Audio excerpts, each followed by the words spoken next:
Hi, this is Geetanjali. आज के इस वीडियो में हम फर्दर कंटिन्यू करेंगे इंडियन एविडेंस एक्ट के मल्टीपल चॉइस क्वेश्चंस को। सुबह 9 बजे वाली सीरीज़ को, इस सीरीज़ में हम डेली 20 क्वेश्चंस एमसीक्यूज़ करेंगे ताकि हम एमसीक्यूज़ के टच में रहें और साथ ही साथ अपने एग्ज़ाम की प्रिपरेशन करते रहें।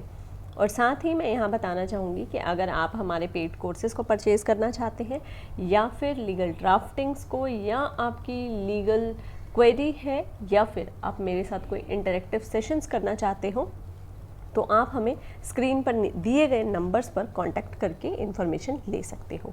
तो चलिए स्टार्ट करते हैं क्वेश्चन नंबर 21 से।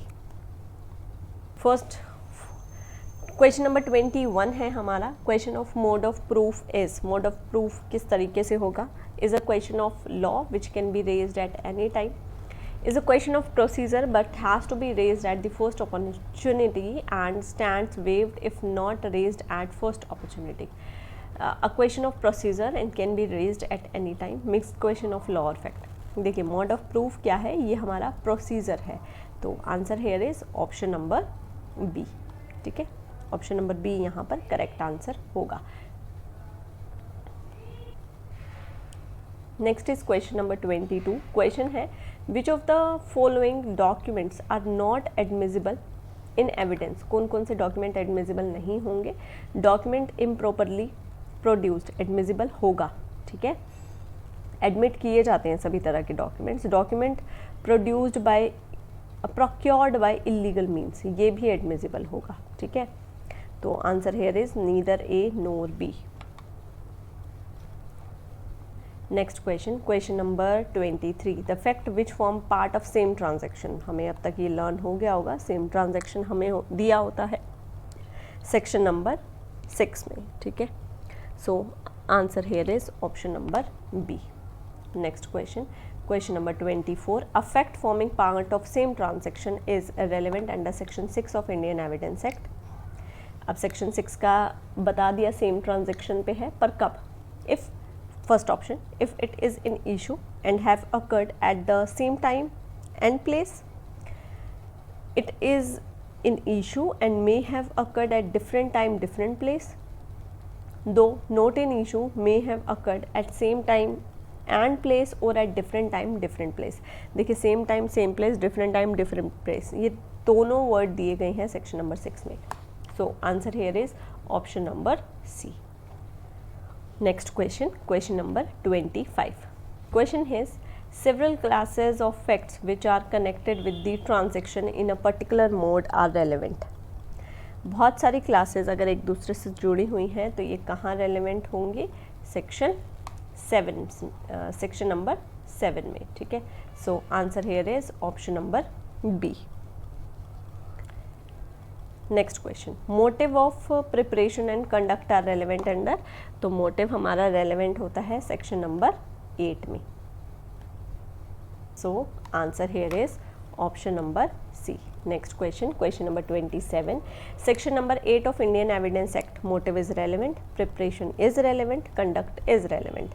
सो answer here is option number D, all of the above. Next 28. For conduct to be relevant under section 8 of Indian Evidence Act, it must be previous, it must be subsequent, it may be either previous or subsequent. अगर आप section 8 पढ़ोगे तो वहाँ पर previous और subsequent दोनों की बात की गई है। So answer here is option number C. ठीक है, next question, question number 29. Facts which are necessary to explain or introduced relevant fact of place, name, date, relationship and identity of parties.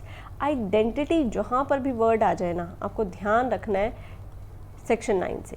TIP, test identification period, या भी किसी और तरह की identity आ जाती है तो वो रेलेवेंट होती है सेक्शन नंबर 9 में। नेक्स्ट क्वेश्चन पे आते हैं हम। Next question, question number 30। Question is under section 9 of Evidence act, the identification parade of suspects are relevant. Identification parade of chattels are relevant. Both A and B, only A, not B. So answer here is option number C. देखिए identification किसी की भी हो वो relevant होगी section number 9 में। ठीक है, next question number 31। Identification of a suspect by photo is किसी को फोटो से आइडेंटिफाई किया जा रहा है, तो क्या होगा यहाँ पे, ये एडमिसिबल होगा। Answer here is option number A. Next question number 32, things said और done by a conspirator. Conspirator की बात आ जाए तो आपको आंख बंद करके आंसर चूज कर लेना है, सेक्शन नंबर 10, ठीक है। सो आंसर होगा यहाँ पे option number C. Next question, question number 33, a confession made by a conspirator involving other member is relevant against the co conspirator jointly tried with him and is admissible. So जहाँ पर आ गया आपका, यहाँ पर अभी तक हमने बात करी कॉन्स्पिरेटर आ जाए आपको सेक्शन 10 मार्क कर देना है, पर कॉन्स्पिरेटर के साथ जहाँ पर भी ज्वाइंटली ट्राई आया इसके लिए आप मार्क करोगे section number 30। So answer here is option number C. Next, alibi is governed by, plea of alibi कहाँ पर दिया हुआ है हमें, सेक्शन नंबर 11 में, ठीक है। प्ली ऑफ एलिबी मतलब जो एक्यूज्ड है उस प्लेस ऑफ इंसिडेंट पर ही नहीं था जिस टाइम और प्लेस के लिए उसे ऑफेंस, उसे एक्यूज्ड बनाया गया है। Next question number 35, transactions and instance relating to a right or a custom. Right और कस्टम हमें कहाँ पर दिया गया है, ये दिया गया है हमें सेक्शन नंबर 13 में। Answer here is option number D. Next question number 36, section number 13 की बात करते हैं यहाँ पे। Section number 13 of Evidence Act applies to corporeal right, incorporeal right या फिर बोथ। तो जो सेक्शन नंबर 13 है वहाँ पे कॉर्पोरल एंड इनकॉर्पोरल दोनों राइट्स आते हैं, ठीक है।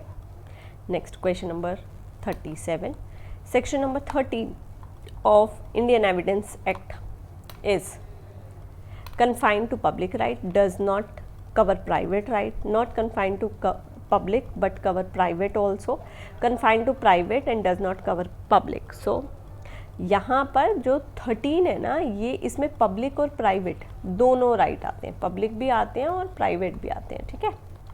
तो ये चीज़ ध्यान रखनी है यहाँ पे। Next question number 38, mode of proof of custom is contained in. देखिए mode of proof of custom हमें कहाँ कहाँ पर दिया गया है। सो हमें 32(4) में भी दिया गया है, 32(7) में भी दिया गया है और 48 में भी दिया गया है। सो आंसर होगा यहाँ पे ऑप्शन नंबर डी, ठीक है। Next question number 39, section 14 of Indian Evidence act make relevant the fact which shows the existence of state of mind. हम सेक्शन नंबर 14 की बात कर रहे हैं। तो अभी तक जो हम क्वेश्चन कर रहे हैं ना, इससे आप इतना तो समझ गए होंगे कि अगर आपको किसी भी कम्पिटिटिव एग्जाम में अपीयर होना है ना, तो आपको इंडेक्स तो लर्न ही होना चाहिए। Existence of state of mind, any state of body or bodily feeling, either state of mind or bodily feeling. So answer here is option number C. Next question number 40, under section 14 of evidence act explanation 1, evidence of general disposition, habit or tendencies is inadmissible. Evidence having a distinct or immediate reference to a particular matter in question is admissible.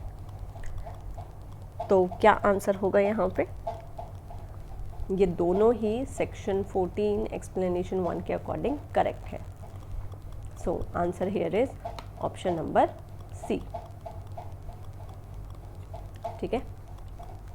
Both A and B are correct, यानी कि evidence of general disposition, कुछ भी बोला, किसी की habit के बारे में आके कुछ बोला, जनरली कुछ बोला ना, तो वो इनएडमिसिबल होता है, ठीक है।